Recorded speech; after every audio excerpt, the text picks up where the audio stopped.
different teachings on two different iPads. I'll just stick with this one.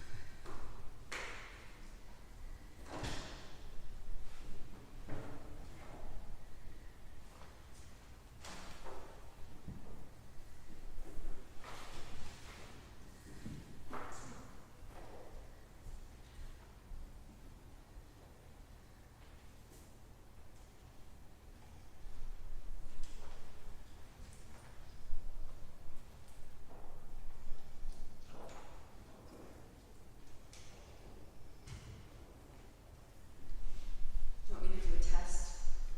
We're good. Thank you.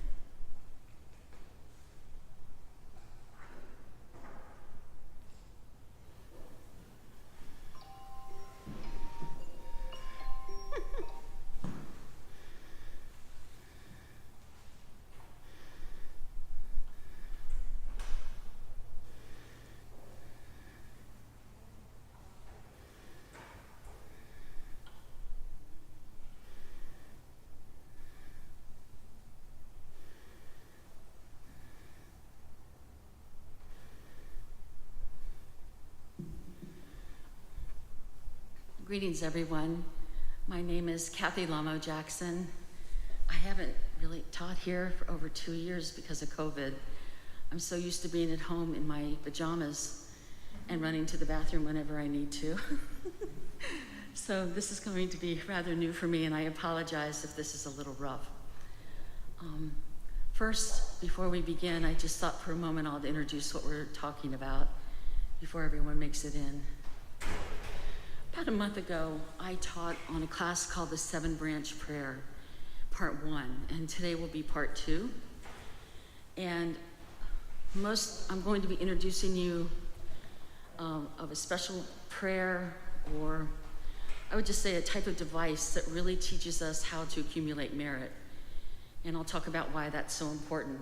I've already gone over 3 of the points. I'll do a quick review. And towards the end of the talk, I want to also introduce you to a type of, not game, but sort of a method I use to always offering merit, which is so easy to do without any written prayer. And it just has, it's kind of like a puzzle. It just has a few pieces you plug in to have whatever you need it for. So before we begin, as with all teachings that you would attend, we always take a moment, a quiet moment, to remind yourself why we're here. You might be new. You might be hungry to learn the Dharma, which are the teachings of the Buddha. But in the back of our mind, we do everything for the benefit of all living beings. Can you all hear me? I'm sorry, I'm a little muted with my mask on. So everything we do for all living beings, including taking care of ourselves, of course. So before we ever attend a teaching, usually in the very beginning of the teaching, a teacher will remind you of this. But if you're at home practicing, you can also do it at home. It's really a lovely practice. And all you do is just quietly remind yourself, I'm here for the benefit of all. May I learn well. Then secondly, in the middle of the teaching, at some point, this is about an hour session, you would quietly remind yourself why you're there again. And at the very end, we dedicate the merit. And we'll do that with a formal prayer. But let's first begin with a Refuge Prayer. So if everyone has the cards, and if you can't help but try and not put them on the direct ground, because it's just, these are really sacred prayers and sacred text, because they're in Tibetan and also in English. So the side with the shorter prayer is the Refuge Prayer. It's very special because it's a 2-part prayer where you actually take refuge, meaning, and we're going to be talking about actually refuge today. And the second part of the prayer, and what you take refuge in, that which nourishes you, which inspires you. And the second part of the prayer, the last 2 lines, are renewing or taking your vows, reminding you, again, we're doing this for the benefit of all living beings. So let's do it in Tibetan. We'll do a slight tune. Sun, and so please join me. On Sanje Chodan Sukhi Chonamla Janchu Bardu Dani Kyatsuchi Daki Genso Ki Pesunam Ki Rola Penchir Sanje Dubarsho. And let's say it in English this time. You can put your hands in prayer mudra if you wish, which is you take your hands and you imagine there's this beautiful gem you're offering and you hold it at your heart. So your hands are lightly open. In the Buddha, the Dharma, and the Assembly Most Excellent, I take refuge until I reach enlightenment. By the merit of generosity and other good deeds, may I achieve enlightenment for the sake of all beings. So we'll use the placard at the end for the dedication. One thing I'll say, what was life like before I had an iPad? I don't know. It was so much easier. It stands up for me and everything. So I think we have enough people in here. Welcome, everyone. Hi, Eric. Hi, all. It's so good to see all of you. I'm sorry. I apologize deeply if I don't recognize you with a mask on. I work in a hospital. It's so embarrassing how many people walk up to me and I have no idea who they are. And they're often my coworkers. But I'm so happy we're here. So today's talk in general is about how to accumulate something wonderful so that later on we can become an enlightened being. In order to become a Buddha, we have to sort of really have accumulated a tremendous amount of merit and also purified a lot of the things that we do in our life. We're all human. It's not about guilt, it's about just purification. And the more you have these two things, it seems, and I didn't believe this until as years have passed, unusual events will come your way that you never expected. Suddenly a teacher is coming to your town, or you're able to go see your teacher who you never thought you could see before. And a lot of this is because of your merit. Now we have merit in everyday life. People have merit from working hard, making money, being good citizens, good parents, good children. But today we're talking about your spiritual merit. And it almost sounds like a bank account, but it's not. So I want you to kind of put that out of your head, even though I just suggested that. But I think that's something we think all the time. So first I thought I would mention the 7-branch prayer. What is it? It's a prayer that can be done formally. We do this all the time when we do Chenrezig. If you're doing Mudra, Green Tara, these are some of the practices we do here. If you're doing a Nune, this beautiful prayer in Nune. Sometimes for each of the 7 branches, it might be just one line, or it might be 4 or 8 or 12 lines. The King of Aspiration prayer by Samantabhadra, that is sort of one of the origins of this practice. And it's a very ornate prayer, because Tibetans like things very,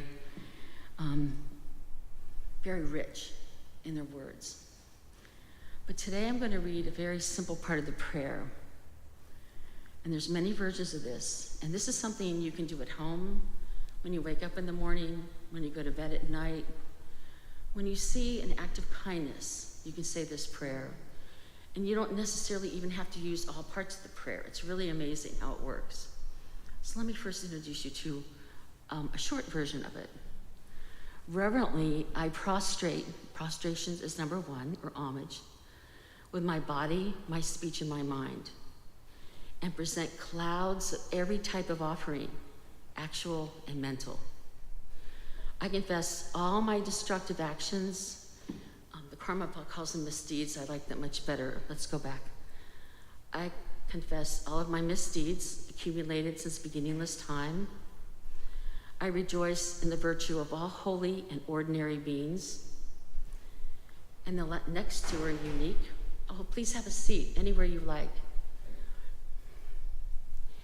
The next two have to do with the Buddha himself, asking the Buddha to remain until cyclic existence ends, and for him to continue turning the wheel of Dharma for all living beings. And the last one is dedicating all the virtue of those 6 others for yourself and all living beings. And it's particularly around the last one that we're going to play with a little bit today. I don't think you really have to worry about taking a lot of notes. I think it was my last talk, I've talked a lot about where I found all this information. Most of it is from my teacher, Khenpo Karthar Rinpoche, who's also Lama Cathy's teacher, teacher for many people in this room, who passed away a few years ago in his late 90s. And he really emphasized this, and I never really knew why. He used to have something called the 10-day teaching for 10 days every summer since 1989 until the year he died in 2019, I believe. At the end of each session, each day, he would create and compose spontaneously a dedication of merit. There's actually someone who collected all this. And it has to do with everything that's going on in the room that day, the teachings, or what's going on in the world. And we'll go over that later on. Of course, now I've lost my presentation. There it is. So I think what's really cool about this is you can read a formal prayer if you're new to kind of get the feel of how this works.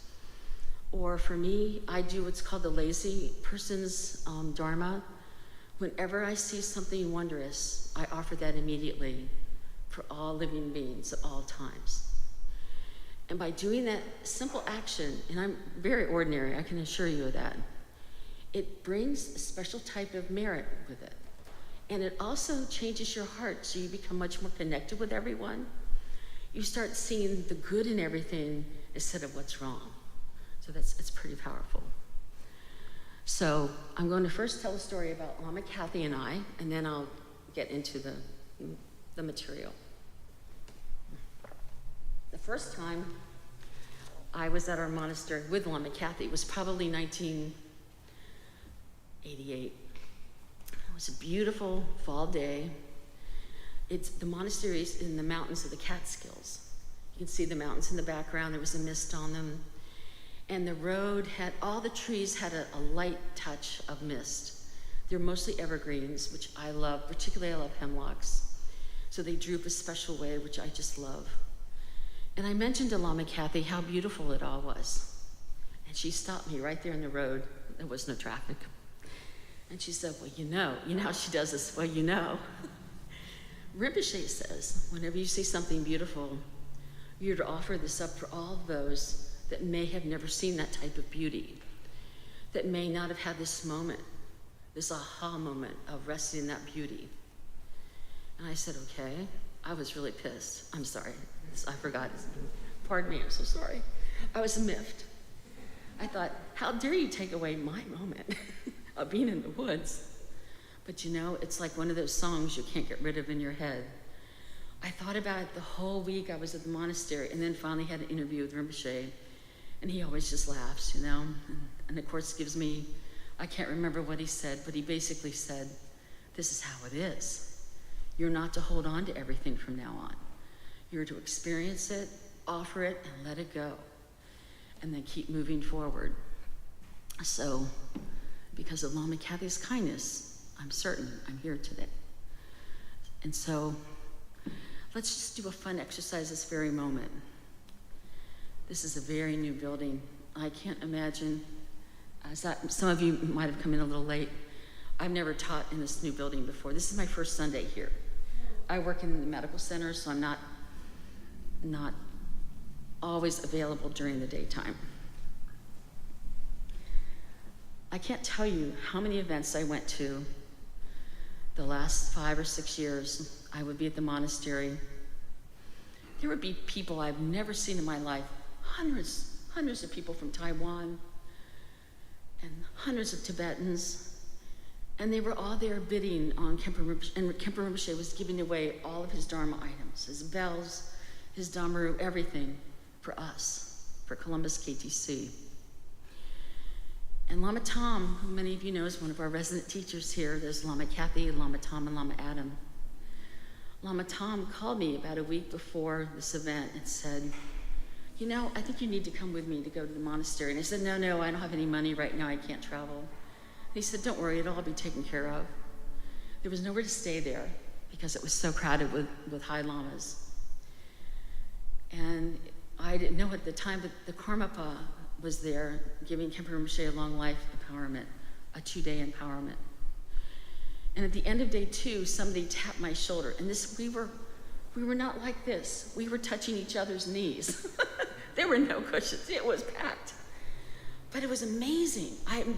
I always think I have my own group of people that are students of Khenpo Rinpoche, and I'm a student of Khenpo Rinpoche. Here were hundreds of people I had never seen before. And they were giving so much money for our center. I'm seeing all these signs for our center. I was embarrassed because I didn't even know these people. And I'll never forget, Rinpoche called for us to go upstairs and see him.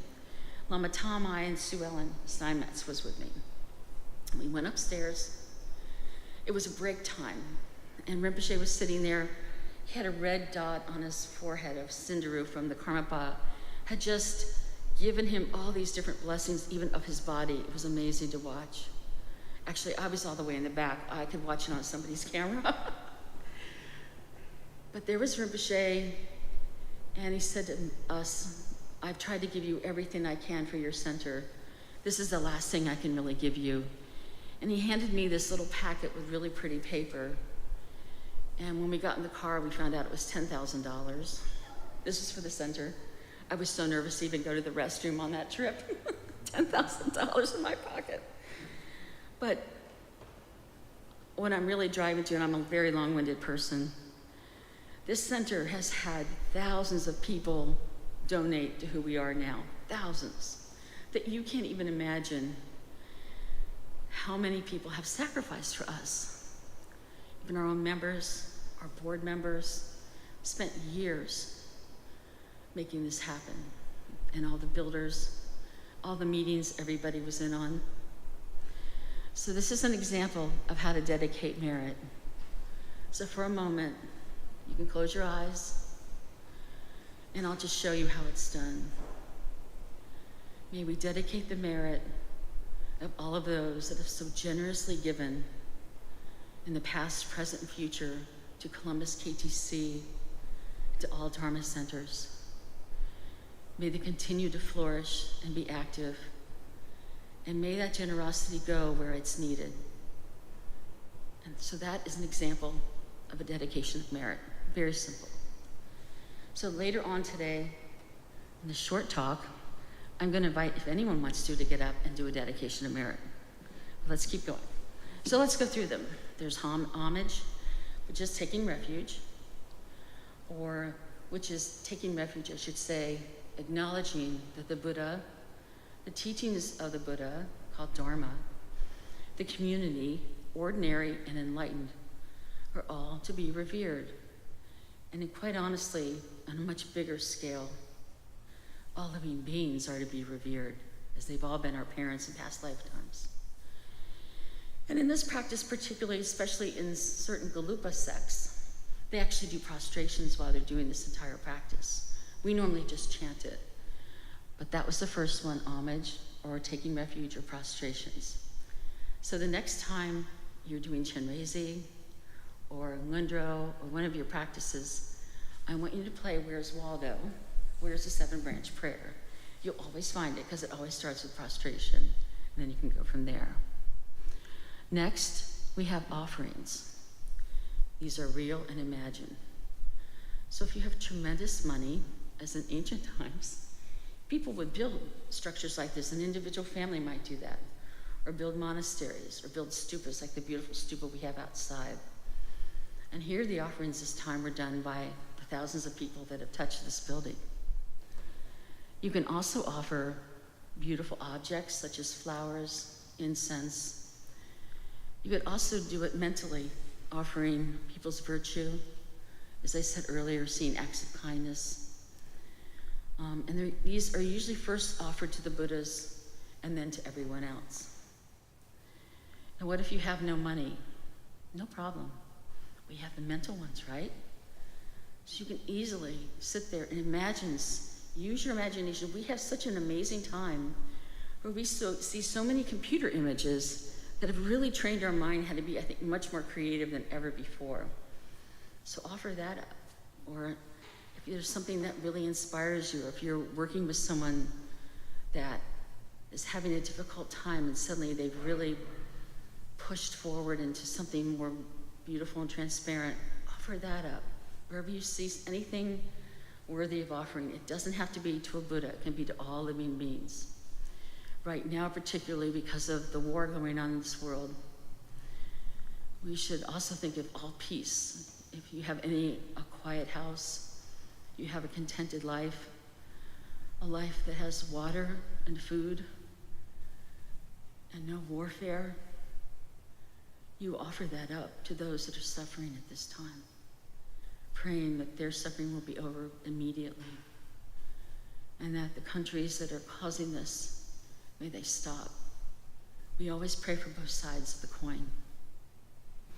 I remember, I've told this story many times, during 9/11, I was at our monastery, which is upstate New York, right up the river from where 9/11 happened in Manhattan. And I remember there was a talk Trungpa Rinpoche was going to give. And that night he changed the whole program. It was a big weekend program. And the first thing out of his mouth was, we're now to spend time and pray for those that caused this devastation. I couldn't believe the amount of people that walked out of the room. They were so upset. Then he made us pray for those that walked out of the room. So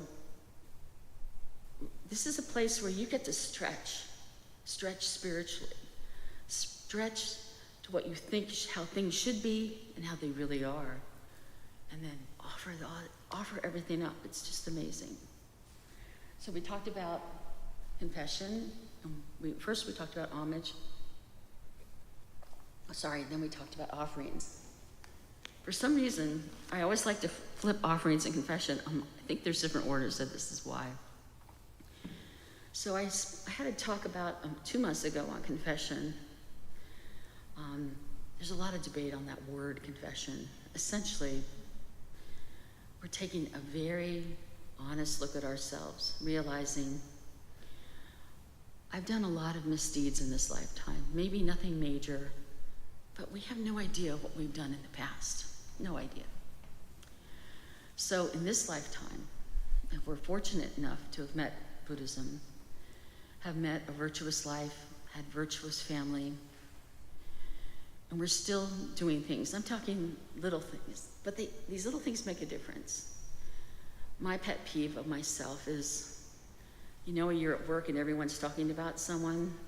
It's just so easy to get in on that conversation. I try and always stand back, but something in me always just comes right out.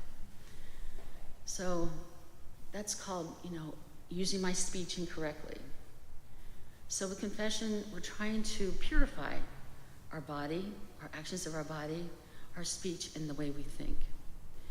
And it has 4 powers, and Khenpo Rinpoche always does pages of this teaching. He emphasizes confession more than any other part of this talk today. There's something called the 4 powers. So when you've done something, you're to first really regret your action. And you can do this by visualizing the Buddhas or a Buddha in front of you. We also have a practice called the 35 Buddhas. You can visualize them. Or your teacher.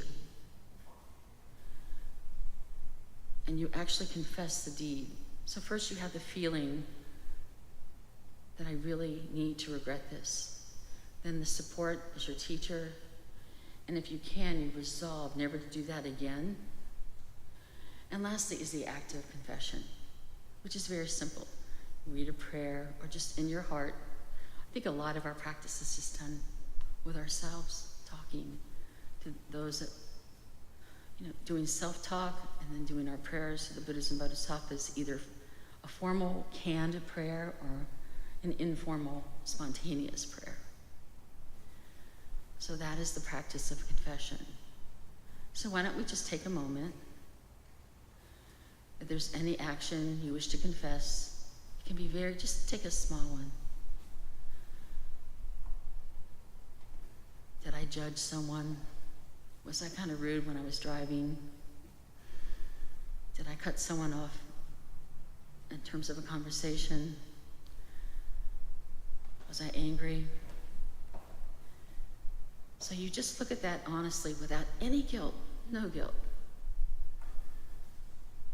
And try looking at the Buddhas, asking, and mostly confessing what you did. I'm human, I made a mistake. I will try never to do that again. And that is confession.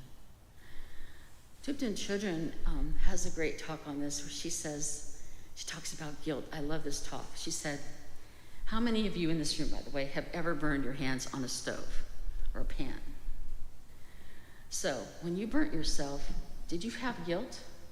No, you had regret, right? So that's what we mean by regret. It's such a simple example, but it really hit home to me, like, oh yeah, I've done that all the time. So no guilt. So far we had homage. We made beautiful offerings, real and imagined. Then we do confession. And this can all be just really quick things. But this is a type of mind training so that over time, you really lay down these habits. Next is rejoicing in others' merits. And this really cuts at the root of jealousy. I love one of the writings say, you delight in others' virtues. So I think that says it all. And I've already mentioned some of the things you would see. But whatever acts you see, instead of being jealous about someone that is very successful at work or successful in the Dharma, instead, rejoice in that, offer that up. And you know what happens? It's really interesting. The side effect is you get the merit. You get some of that merit. So it's kind of a very interesting phenomena. So far we've done 4, and there's 3 left. The 5th is requesting the Buddha to turn the wheel of Dharma. So I know many people are studying about Buddhism right now in Ken Holmes' course, and I think it's very interesting. This is also, they use the term turning the wheel a great deal. And I thought I would just fill you in on a little background. When Shakyamuni Buddha was born 500 years before Christ, they brought in all kinds of holy people to examine him. This was how it was done in the ancient times. He was the son of a prince, so the father wanted to know, what's his station in life going to be? And usually certain people that had the sight could tell them. And this one famous teacher came, and he laughed and he cried at the same time. He laughed because he couldn't believe how wondrous the Buddha was going to become, and cried because he was too old and he would never see it to fruition. But what was very interesting is it was predicted that if he didn't meet certain circumstances, he would become a famous Chakravartin. And Chakravartin means turning the wheel. Chakra is a wheel and Vartin is to turn, meaning he would become a famous world leader. But if he saw death, old age, monks, people that were renunciants, or yogis, not monks, excuse me. Let me go back. Did any of you see the movie Little Buddha? It's so old, sorry. My favorite scene is Keanu Reeves played Shakyamuni Buddha, what can I say? He did a good job. And Shakyamuni Buddha kind of lived a life like MTV Crib, very, very wealthy.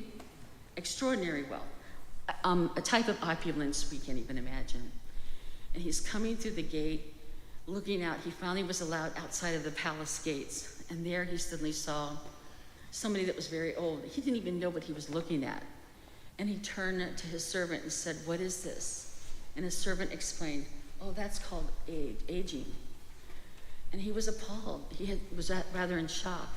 The same thing happened when he saw a body floating down the river. And the same thing, there's 4 sights, I forget the 4th one. One was, he would see someone who renounced the world. And all of these shook him up to his core. So he went back And the story goes that he left a few days later to become the Buddha and then went on his own spiritual journey for many years before he became enlightened. So he could have been a Chakravartin or a spiritual leader. And so instead, he turned the wheel of the Buddha Dharma. So the symbolism in India for Buddhism is the wheel, the 8-spoked wheel. Also, what's important for you to realize when we talk about requesting the Buddha to turn the wheel, when our historical Shakyamuni Buddha became enlightened, he did not teach for 49 days because someone has to be there to ask you to teach, and they have to be of the right parameter qualities. So Indra showed up offering him a conch shell, and Brahma offered him a 1,000-spoke wheel and asked him to teach, and then he did. He went to Sarnath and he taught. That's when he started teaching the Four Noble Truths. So kind of tying back into this is called requesting the Buddhas to turn the wheel.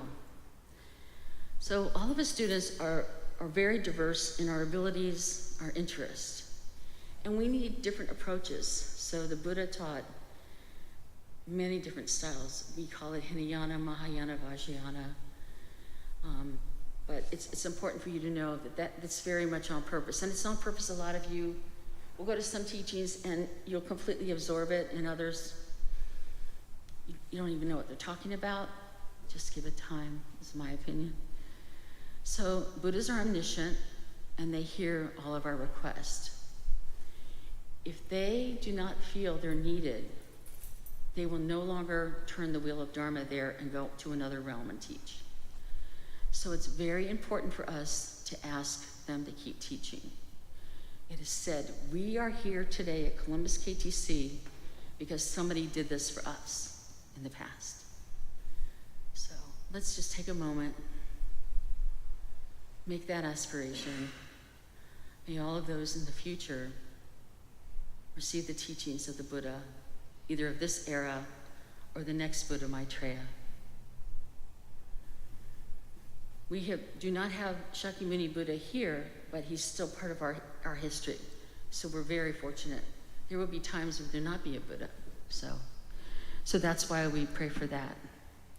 Tied in with that, kind of, I think very closely, is asking the Buddhas not to pass into enlightenment or to nirvana. Because they're omniscient, they know when they're needed.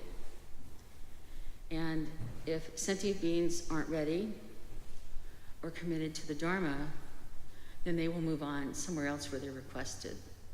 So again, it's very important to ask them to please not pass. So that was 5 and 6, and now we're at 7, dedication of merit. Wow, I'm really going fast today. This is great.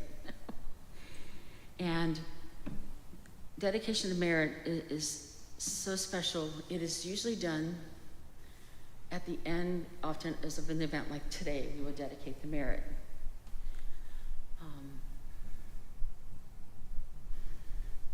But at home, we can do it at the end of our practices. And when we dedicate the merit, how do we do it? We do it either with a formal prayer or just with our own words. I think, though, it's always nice to learn the formal prayers first because they lay down the framework. And then when we do it, we offer the merit of everything we have done for the benefit of all living beings. So then the merit becomes what's called immeasurable. Meaning, let's say I was at a retreat and I did a lot of thinking, a lot of offering merit for other people. And I came out of the retreat, and we're talking like a weekend retreat, and I went back to my ordinary self. So maybe, I start talking about other people, or if I get angry at someone, well, that's not so meritorious. But the merit I've already created by offering it is immeasurable, and that's already been offered. That is always there. And that will later on help you to develop as a Buddhist with your meditations, with your awakening. And today we're talking about the merit of accumulation. But once you have all this merit, it will shift over to the merit of wisdom, where you will meet teachers or they will point out the nature of your mind, and you will keep going towards enlightenment, because our goal for each and every one of us is to become an enlightened being. So let's see. So I'm going to go here for a moment and look at a picture. Actually, I took a picture of something. So Khenpo Rinpoche did a different dedication of merit every day for all those 20 years, 20 plus years, at the end of every session that we met him with. That's a lot. Here's an example of his. Please recite the dedication and aspiration. That'll be these prayers at the end, with the thought that you dedicate the virtue of this session and all virtue accumulated by yourself and others through the past, present, and future for the immediate freedom of everyone in this world from warfare, sickness, famine, and other mishaps, and the ultimate achievement by all beings without exception of perfect Buddhahood. That really covers a lot, I have to say. But Rinpoche really, I think really, if nothing else, transmitted to all of us how to dedicate merit and how important it is. So first he talked about, we'll go through, he said first, you dedicate the virtue of this session accumulated by you and all the people in this room, or you can go further, all others that are practicing, and you usually always include a time frame, past, present, future, for the immediate freedom of everyone in the world from warfare, sickness, famine, mishaps. It can be anything. And for the ultimate achievement of becoming Buddhas. By the way, this was from 2005. This was not now. So that's one example of it. Would anyone like to stand up and share with me a dedication of merit? I can help you along. Anyone interested? Or you can do it from, can they do it from their seat, or do they have to use a microphone? Oh.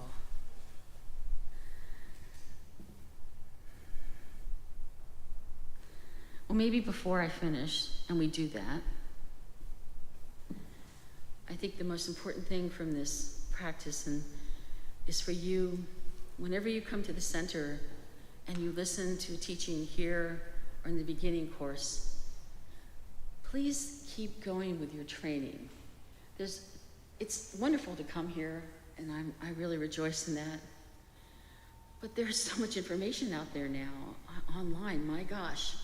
I can't believe the Gyalwa Karmapa, who is the leader of our lineage, every year now he's giving several very long sessions of really exquisite teachings. I thought it was about one thing, but he really covers everything, all on YouTube. I'm not getting paid for this. I'm not being sponsored.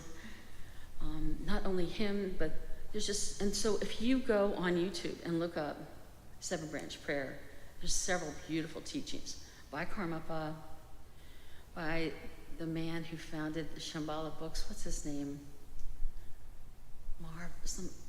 Anyway, there's just so many people that are out there. So I hope that you further investigate this and further apply it to your life, because by doing so, you've created a great amount of merit.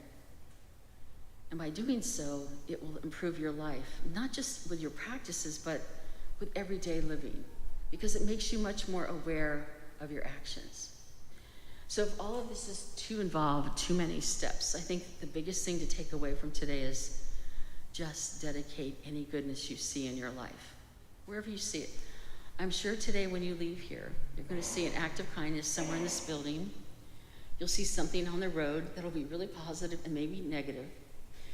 And so for the negative people on the road, what do? You send them merit, praying that may they calm down and not be injured. You go by hospitals, you can pray for them. You see whole neighborhoods, pray for them. Offer the merit of all of these people for those that are in the Ukraine right now. I just can't believe how many people there don't even have water. I can't even fathom the suffering that they're going through right now. So practices like this really help open that up in your heart, because the important thing for us is to know that our whole life is not just to learn shamatha, but to learn many other practices to develop deep compassion and understanding and acceptance of who you are and where you're going. And there's just so many other practices that are coming down the pipe. So I really hope that you continue with everything. So before I end, which I'm pretty much doing now, I'm sorry, this is a quick talk. I ask that all of you think about right now. Is anyone brave enough to stand up? And I'll go ahead. Oh yeah, we got one. I'm so happy. The mic's in the back of you. Thank you. Oh, super nervous. Okay, here we go. So I've been thinking about this for quite a long time, and I'm so grateful for this talk. What is your first name? My name is Susie. Hey, everybody. So I own an organization where people come to me and say, my sister, my brother, my mother is suffering. And it can be any type of suffering, mental, physical, whatever. And I reach out to volunteers and I ask them to bring me cards with inspiration and compassion sayings. When I'm gathering up all those cards and putting it together into my bundle to send off to these people who need that, I want to do a merit. I want to be able to put some of that compassion and spread that merit in that bundle, thanking the people that sent that to me and giving that merit to the people who are receiving those bundles. That's wonderful. Putting a little bit of that magic and Yes. those blessings in that Yes. bundle. So what would be a lovely thing for me to say as I'm putting these bundles together? I think I always like to begin with the word may. I know that sounds silly, but it really moves it forward. So may the merit of all of the people that have spent the time to, do these people buy the cards and then sign them and fill them out with their heartfelt feelings? May all of their merit of having, and you can go into every detail of the action they've done. May your merit of gathering them and inspiring them to do this, and everyone else in your organization, then keep going in all others that have ever done this type of work of the past, present, and future. You offer that to the alleviation of suffering of all living beings. And may they become all awakened someday. Does that make sense? What was that last sentence? May they become awakened someday. Yes. So basically you start with may, then you go into what the activity is, who the group is. I always love to throw in the 3 times because it makes it much bigger. You can even start thinking, using beautiful analogies in nature. You know, their offerings, which are great as a mass of clouds filling the sky or the universe. I mean, you can really elaborate this a great deal. I'm glad you asked this question. This is great. So this is something you can really play with. And you can't do anything wrong because you're offering this for the benefit of all living beings. Right. The only way you can go wrong is if you just think, I'm doing this for me, which we're all really experts at. I always visualize when I'm doing it, may I receive the compassion people send me, and may I pass the compassion along. That's beautiful. Yes. And so, yeah, just kind of, and to be thankful of the volunteers and the people who write the cards, the people who are giving me time to do other things. And so I appreciate that. Thank you very much. I definitely have been thinking about wanting to do that practice so that Excellent. each one is just a little bit more magical, and I can give that merit to the people that You know, need it. you touched on one thing that I wanted to make sure everyone knows about. I remember years ago, I asked Trungpa Rinpoche about medicine Buddha prayers for people that are sick. Because people would give me their names, and he'd say, no. He said, you could accumulate their names, but he said, you're not to pray just for people you know, but for everyone. Because they're just a small reflection of the suffering that's in the world. So I'll just keep it vast. Thank you. That's Thank great. you very much. Awesome. Anyone else? Any questions?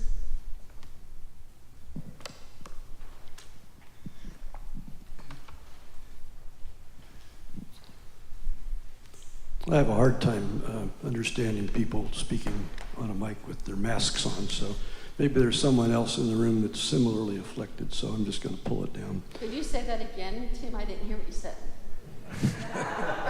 I'm so sorry. I have older ears now, you know? Say again? I said I have a hard time understanding people speaking through their mask into a microphone. But I'm so sorry. But I'm old and decrepit, so maybe not everyone has that problem. For anyone who wants to see the 7-branch prayer, it's in this red book, page 7. But it's kind of a long version of it. There's a more succinct one, a 1-page version that I have at home. I don't know. Yeah, the one I read is, you can do a 7-branch prayer simply by saying may, and you can go through, and you can go through the 7 things and just offer that up. You don't have to go through the elaborate prayers. Right, this one's 4 pages long, so it's a little different. Actually, that's the beginning of a very, very long text, yeah, from Samantrabhadra. I looked at it this morning and said, no, I'm not going to do that one. Okay. But it's very beautiful.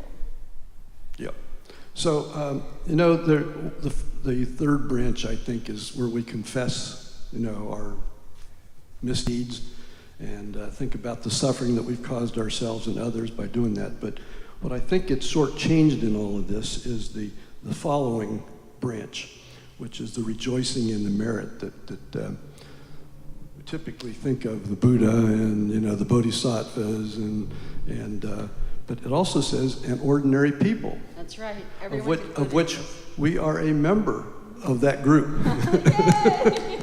And so we need to rejoice in the good things that we've done so that we don't just think about the bad things that we've done. We have to think about the power that we have to control our mind to produce these positive things.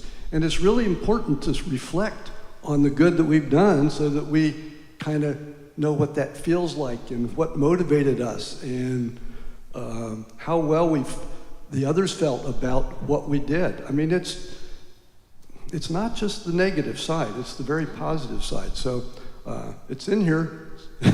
Thanks. Thank you so much. I hope you can hear me a little better. I should have enunciated a little more. I'm so sorry. As he throws up his mask.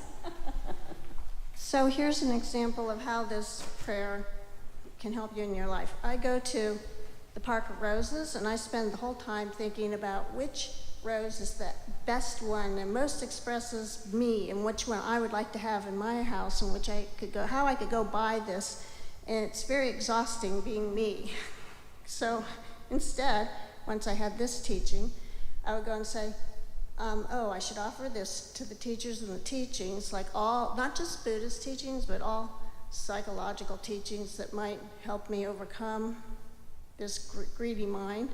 And wishing that all the neighborhoods in Columbus would have such a nice park where people could enjoy beauty, and wishing that all countries in the world would have a safe place where people could go out and not be at risk of being attacked.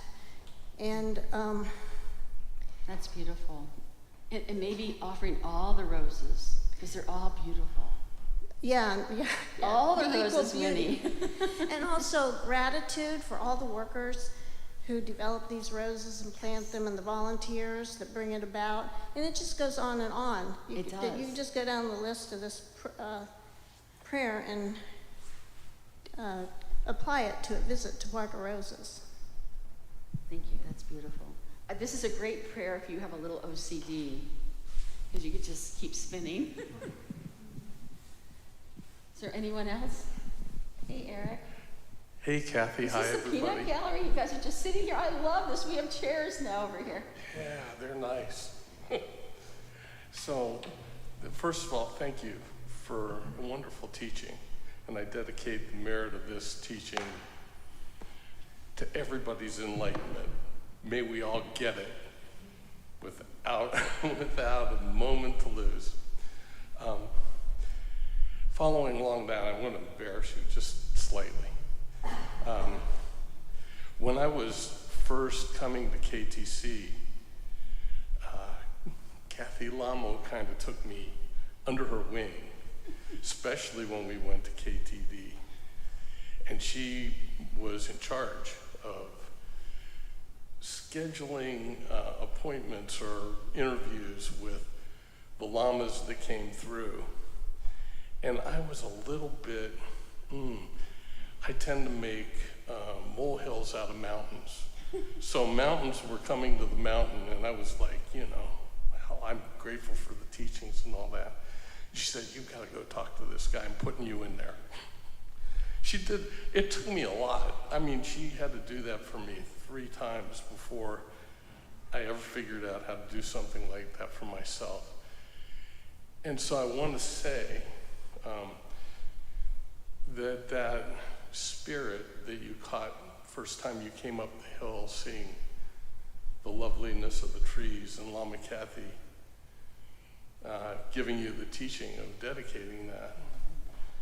Actually, that came alive in you, and you passed it on to me. And it's part of what I think you were saying, is that we stand on the shoulders of others, and we're here because of the dedication of others. I'm here in part because of your dedication, and we can do so much for each other if we just have that in mind. So I love this teaching. I love that you are reminding us to actually engage, however we engage in it, in the 7-branch prayer. I think it'll evolve for everybody. Mm-hmm. Just start where you are and things will unfold. But great things will happen if you do it. It's very powerful. And my gratitude is deep. So one of the things I'm most grateful for is the teaching of Tonglen that's been here and is kind of like in the center of so much of the practice that we do. And I just wanted to share this little way of dedicating. So when I start out in the morning, and I start out every morning kind of opening my shrine and doing a little what we call guru yoga, but that's the same as doing Chenrezi or doing Tara, or just, recognizing the light in your own heart, really. And getting up and going along my day, and then all day long, when I breathe in, now and then, I remember that there's suffering in the world, there's suffering all around me. And when I breathe in, I consciously breathe it in directly and let the light in my heart that's there, for sure. All sentient beings have it, if you realize it. Let the light of my heart just destroy the darkness of whatever I perceive, and then breathe out that light as a dedication of all the blessings. So if there's merit accumulated by compassion, of at least wanting to destroy suffering so that people can recognize their own Buddha nature, their own enlightenment, yeah, that's basically what merit is. That's what the Bodhisattva ideal is. So then I send that right back out with my out-breath and give it away with the whole idea that that breath is going to touch trees all the way around the world in Japan or Ukraine, which will in turn breathe that in and breathe out oxygen for people to live.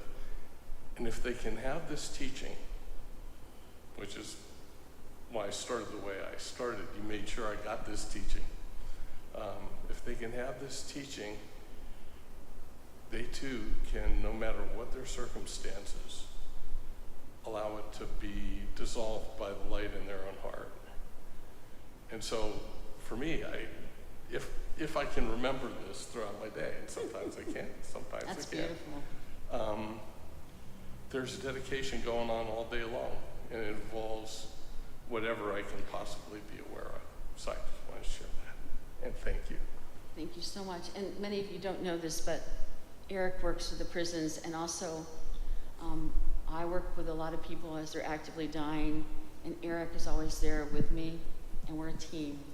He's just amazing. You're always my rock there. Thank you. And I like that. Yes, this is a 24/7 thing. You're reading something inspiring, take a moment. Take a dedication of moment, dedication of merit moment. Uh-oh, that's too many M's. And offer it. Do you have any questions, comments? Anyone else? We're good. I love it. So first, let's take a moment and dedicate the merit of all of those that put aside any struggle and were completely transparent and got up and asked beautiful questions. Okay, on the second side of our little handout here, it says dedication of merit. You can put your hands in prayer. If you're holding something, you can always have one hand in prayer at your heart, just to let you know. So why don't we do this, I think we have enough time. We'll do it in Tibetan first and then in English. We'll do the first prayer, Tibetan, and then English, and then the second. Sanam di tamje sepani tone ne pedranam pamjene egana chibala drupai sipe sole droa sho. In English, by this merit, may all attain omniscience. May it defeat the enemy wrongdoing. From the stormy waves of birth, old age, sickness, and death, from the ocean of samsara, may I free all beings. And the second prayer, Jampa Pavo Jita Jenpadam Kuntu Zampo Deyan Dejinde Deda Kungi Jesu Dalojin Ewa Dida Tamche Ratungo. The courageous Manjushri, who knows everything as it is, Samantabhadra, who knows it in the same way, and all bodhisattvas, that I may follow in their path, I completely dedicate all this virtue. So just to let you know, Manjushri is a bodhisattva of profound wisdom. Samantabhadra is the author of the King of Aspiration prayer. He is famous for dedicating merit, so that's why he's here. So thank you, everyone. I hope you have a beautiful day and play with this. And if you're interested, you can always contact me if you have questions about any further references. I'll give the references to Don. How's that? They'll be on there. Thank you. And by the way, thank you so much, Don, for being here all these years. Thank you, thank you. And one little thing, I just can't believe we have air conditioning. We don't have those big machines, right? It's so nice. Okay. And also thank you to the Shrine team. Thank you. Julaine and Choya, thank you so much today. And everyone that's going to be, I think there's going to be an event right after this of people doing some handiwork, and there's pizza. Yahoo.